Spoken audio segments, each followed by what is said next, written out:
Bonjour à tous et à toutes, j'espère que ça va super bien. On se revoit présentement pour une nouvelle vidéo. Aujourd'hui, pour la nouvelle de la semaine, Justin Trudeau devrait aller en prison. C'est les affirmations de Poilievre, mercredi le 15 octobre, dans une interview sur le Northern Perspective, une chaîne YouTube. Le chef conservateur Pierre Poilievre a déclaré que le premier ministre Justin Trudeau aurait dû faire face à des accusations criminelles et que si la GRC avait fait son travail au lieu de couvrir les actes criminels.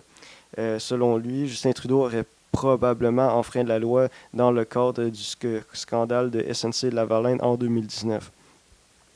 Un bon nombre de scandales survenus sous Justin Trudeau auraient dû mener à des peines de prison, a-t-il soutenu.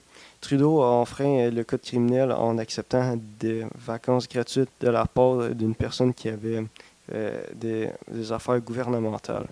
Jeudi, le 16 octobre, Poilievre a ensuite intensifié ses attaques, qualifiant la gendarmerie royale, la GRC, de franchement méprisable.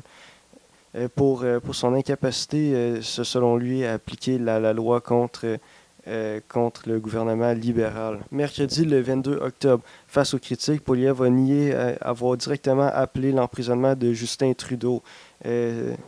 A-t-il dit, ce n'est pas ce que j'ai dit.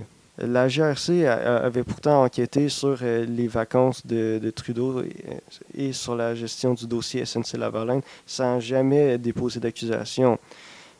De son côté, l'ancien directeur des communications de Stephen Harper, Dimitri Souda, a dénoncé les propos de Poilievre, le qualifiant d'irresponsable.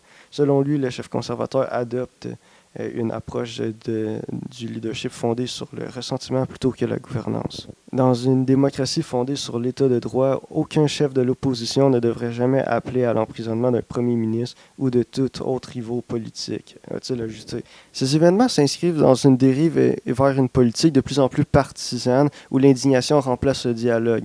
Comme nous avons pu voir aux États-Unis, les appels à mettre Hillary Clinton en prison ou les déclarations selon lesquelles les immigrants empoisonnent le sang du pays, participent à une stratégie de déstabilisation. Elle vise à miner la confiance du public envers les institutions démocratiques et à alimenter la haine de l'autre. Ce climat de surenchère et de méfiance commence à se refléter au Canada. Les accusations criminelles portées contre le gouvernement, le mépris affiché vers les institutions comme la GRC, puis le recul soudain et le déni face aux conséquences de ces paroles illustrent une dynamique préoccupante. On peut donc se poser la question essentielle, où se trouve la limite? À quel moment la critique politique cesse-t-elle d'être un exercice démocratique pour devenir un outil de division, voire même de désinformation? Vous pouvez mettre votre réponse en commentaire. Pour ceux qui sont restés jusque-là, j'aimerais savoir, c'est quoi votre opinion sur cette chaîne-ci? Ce serait quoi qu'il faudrait améliorer?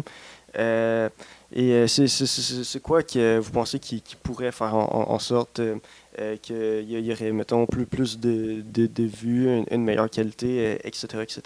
Donc, j'aimerais savoir votre opinion. J'aimerais aussi savoir, genre, quel sujet qui vous intéresse le plus, parce que j'ai présentement 21 abonnés, fait que j'ai pas besoin de compte à rendre à personne. Je peux faire un peu ce que je veux comme contenu, mais j'aimerais quand même savoir, c'est quoi le genre de contenu que vous aimeriez.